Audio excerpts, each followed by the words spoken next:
اعوذ باللہ من الشیطان الرجیم بسم اللہ الرحمن الرحیم الحمدللہ وحدہ والصلاة والسلام علی من لا نبی بعدہ وعلی کل من صحبہ وتبعہ بإحسان بعدہ اللہم صلی علی سیدنا و مولانا محمد وعلی آلہ واصحابہ وبارک وسلم۔ محترم ناظرین و سامعین، ڈیئر ویورز اینڈ لسنرز، السلام علیکم ورحمۃ اللہ وبرکاتہ۔ پروگرام قرآن سنیے اور سنائیے کے ساتھ آپ کا میزبان محمد سہیل رضا امجدی آپ کی خدمت میں حاضر ہے۔ ناظرین و سامعین، آپ جانتے ہیں کہ ہم پروگرام کا آغاز قرآن و حدیث کی بات سے کیا کرتے ہیں۔ کل ہم نے آیت کریمہ عرض کی تھی ماہ رمضان کے حوالے سے، آیت نمبر 183 کہ اے ایمان والو، تم پر روزے فرض کیے گئے جس طریقے سے تم سے پچھلی امتوں پر فرض کیے گئے تھے، تاکہ تم متقی بن جاؤ، تم گناہوں سے بچنا شروع کر دو، گناہوں سے بچ جاؤ۔ جیسا کہ عرض کیا گیا تھا کہ پچھلی امتوں پر بھی یہ روزے فرض تھے کسی نہ کسی صورت میں، گویا کہ احکامات اور ایام مختلف تھے۔ جیسا کہ آپ تاریخ اٹھا کر دیکھیں تو قدیم یونانی اور رومن آپ کو وہاں پر بھی جو ہے وہ نظر آئے گا کہ یہ روزے رکھا کرتے تھے اور روزے کو عبادت سمجھتے تھے۔ اور اسی طریقے سے ناظرین و سامعین، ذرا سا آپ دیکھیں تو موجودہ تورات میں بھی، بلکہ اس سے پہلے میں عرض کروں گا کہ ہندو مذہب میں بھی روزے موجود تھے، اور موجودہ تورات میں بھی روزے داروں کی تعریف کی گئی۔ اور یروشلم کی تباہی کے بعد یہود نے اپنے اوپر 5 روزے لازم کر لیے تھے، اور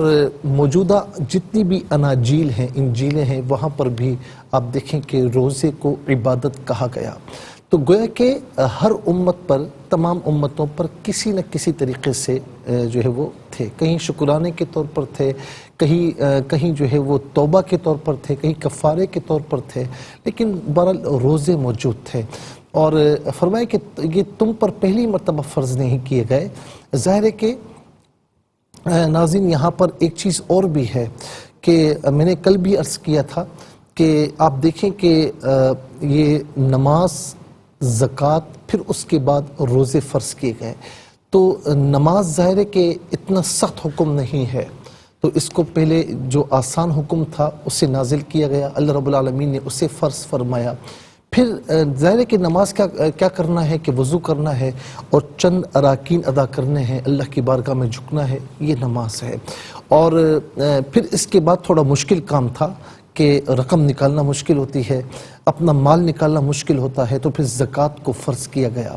اور ظاہر ہے کہ بعض اوقات بندہ مال بھی نکال لیتا ہے، لیکن صبح صادق سے لے کر غروب آفتاب تک کھانا سامنے ہے، پینا، مشروبات سامنے ہے، بندہ کھا پی نہیں سکتا، عمل تزویج نہیں کر سکتا، خواہشات سے بچتا ہے، تو یہ تھوڑا مشکل کام ہے۔ اسی لیے نماز اور زکوٰۃ کے بعد اس کو فرض کیا گیا۔ اور پھر اس کے ساتھ ناظرین یہ بھی ہے کہ جتنی عبادات ہیں نا، نماز ہے، زکوٰۃ ہے اور حج ہے، یہ اعمال کرنے کا نام ہے، افعال بجا لانے کا نام ہے، لیکن روزہ جو ہے کام نہ کرنے کا نام ہے۔ کھانا سامنے ہے لیکن آپ نہیں کھا رہے، کام نہیں کیا، مشروبات سامنے ہے، پانی سامنے ہے، آپ نے نہیں پیا، خواہشات آپ ادا کر سکتے ہیں، خواہشات کی تکمیل کر سکتے ہیں، آپ نہیں کر رہے۔ تو گویا کہ روزہ کام نہ کرنے کا نام ہے، افعال نہ بجا لانے کا نام ہے، اور باقی جو عبادات ہیں وہ اعمال کرنے کا نام ہے، افعال بجا لانے کا نام ہے۔ تو باقی اعمال میں ظاہری طور پر اب افعال ادا کرتے ہیں، اعمال ادا کرتے ہیں، اس میں ریاکاری کا بدرجہ اولا خدشہ ہے، لیکن روزہ کام نہ کرنے کا نام ہے، افعال نہ بجا لانے کا نام ہے، تو ناظرین و سامعین اس میں ریاکاری کا کوئی شبہ ہو نہیں سکتا۔ اسی لیے حضور نبی کریم صلی اللہ تعالی علیہ وسلم نے فرمایا کہ اللہ رب العالمین فرماتا ہے، حدیث قدسی ہے کہ فرمایا کہ میں جو ہے تمام اعمال کا بدلہ عطا کرتا ہوں، تمام اعمال صالحہ کا بدلہ عطا کرتا ہوں، اور 10 گناہ سے لے کر 700 گناہ تک اللہ رب العالمین کسی بھی نیکی پر اجر عطا فرماتا ہے، اس سے بھی بڑھا دیتا ہے۔ فرمایا کہ الا الصوم، فرمایا کہ مگر روزہ، یہ روزہ چونکہ بندہ میرے لیے رکھتا ہے، میرے علاوہ کسی اور کے لیے رکھتا ہی نہیں ہے، تو الا الصوم لی، روزہ میرے لیے ہے، وَأَنَا أَجْزِي بِهِ، اور میں ہی اس کی جزا عطا فرماؤں گا۔ اور ایک روایت میں انا اجزا مجہول کے ساتھ ہے، اجزا بِهِ، کہ روزہ میرے لیے ہے اور میں خود اس کی جزا ہوں۔ اسی لیے ناظرین، حضور نبی کریم صلی اللہ تعالی علیہ وسلم نے فرمایا کہ 5 چیزیں ایسی ہیں جو اللہ تبارک و تعالی نے میری امت کے علاوہ کسی اور امت کو عطا نہیں فرمائی۔ نمبر 1 اس میں سے کیا ہے؟ فرمایا کہ نمبر 1 یہ ہے کہ روزے دار جب روزہ رکھتا ہے نا، تو فرمایا کہ اس کے جو یعنی منہ کی بو ہے، ہمیں تو اسمیل محسوس ہوتی ہے نا، بعض اوقات دانت صاف نہیں کیے ہوئے ہوتے،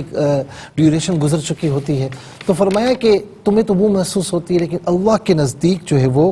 یوں سمجھ لیں کہ مشک کی خوشبو سے زیادہ خوشبودار ہوتی ہے۔ اور اسی طریقے سے فرمایا کہ اللہ رب العالمین روزے دار پر نظر رحمت فرماتا ہے، جس پر ایک مرتبہ نظر رحمت ہو گئی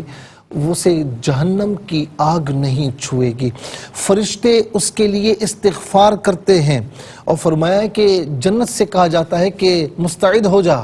کہ میرے یہ بندے تھک کر تجھ میں آرام کرنے کے لیے آئیں گے۔ اور آخری بات کہ آخری رات ہوتی ہے تو فرمایا کہ سب کو معافی عطا ہوتی ہے۔ فرشتے عرض کرتے ہیں کہ مولا کریم کیا شب قدر ہے؟ فرمایا نہیں، یہ مزدور کی مزدوری ملنے کی رات ہے، مزدور کی اجرت ملنے کی رات ہے۔ تو یہ 5 چیزیں کسی اور کو عطا نہیں فرمائیں، میرے آقا کے صدقے میں اس امت کو عطا فرمائیں گے۔ ناظرین، کچھ احکامات انشاءاللہ ہم کل اور جتنا ٹائم ہوگا ہم عرض کریں گے انشاءاللہ، کچھ احکامات کہ روزہ کس سے ٹوٹتا ہے، کس سے نہیں ٹوٹتا، کب سے کب تک ہوتا ہے روزہ، کن چیزوں سے روزہ مکروہ ہوتا ہے، کن چیزوں سے نہیں ہوتا ہے، یہ تمام چیزیں انشاءاللہ، کن پر فرض ہیں کن پر نہیں ہیں، یہ تمام چیزیں انشاءاللہ ہم عرض کریں گے۔ ناظرین، اگر آپ ایسی ہی مزید ویڈیوز دیکھنا چاہتے ہیں تو ہمارا ARYQ TV کا چینل سبسکرائب کیجئے اور بیل آئیکن کا بٹن دبانا نہ بھولیے تاکہ آپ سے کوئی پسندیدہ پروگرام مس نہ ہو جائے۔